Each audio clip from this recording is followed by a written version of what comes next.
Ketiga calon jemaah yang gagal berangkat tersebut yaitu Faridah Hanum binti Abdullah Taib asal Aceh Barat yang saat berada di asrama Haji Banda Aceh dan direncanakan akan berangkat di kloter 4 nantinya.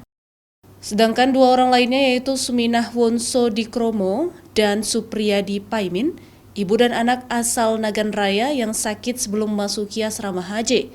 Dan direncanakan akan diberangkatkan pada kloter lain nantinya jika kondisi calon jemaah semakin membaik. Sehingga untuk kloter ketiga, jumlah calon jemaah yang berangkat berkurang dari 393 calon jemaah menjadi 390 calon jemaah haji.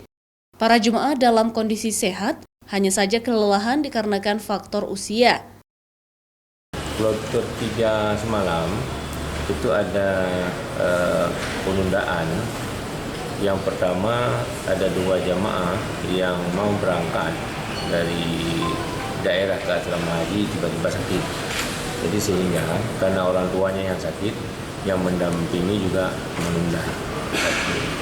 Kemudian satu lagi sudah sampai masuk asrama, maka yang satu ini nanti kita masukkan dalam kloter 4.